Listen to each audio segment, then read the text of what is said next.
Eto si LB, maaga pa lang. Nandito na. Nagkikilaw ka na ang mga manok. Ito yung silangan ating nakikita. Pasikat na ang araw. At para makuha natin ang kakainin sa ating araw-araw, ibutil ng buhay, kailangan magsipag, tiyaga. Yan ang kalangitan. Yan yung silangan. Pasikat na sila. Pasikat na yung araw. At dito mo matatanaw ay palubog na ang buwan. Yan. Kailangan maaga pa lang magsipag tayo. Ang taong tamad ay hindi kakain. Huwag lang gagawin sa kasamaan ang kasipagan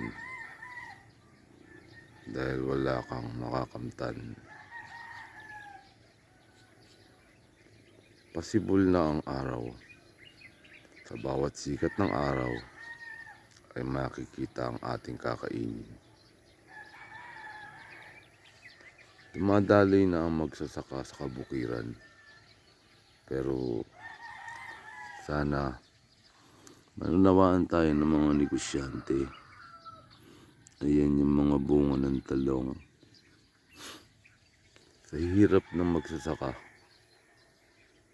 diba, maaga maghapon hanggang sa lumubog ang araw ay ginagampanan nila. Samantalang iba, nakapaupo lang, papayaman. Pero nasaan ang kanilang kinakain? Diba nasa magsasaka? Paano kung tamarin na sila? Wala ding kakainin. Nagsisikap sila para may makakain. Nagsisikap kami. Ang buhay na ito na hindi mo nakikita, kung nanakawin pa ng iba ay baka makarma.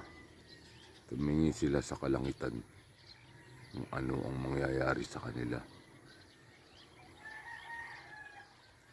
Ayan,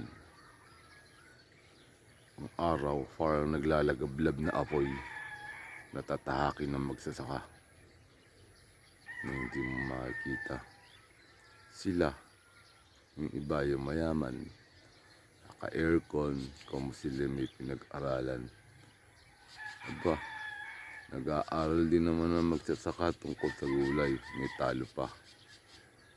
Pag talo, hindi sila kakain. Yung mayaman, kakain sa kaban ng bayan na ating tinatahak, na aming tinatahak.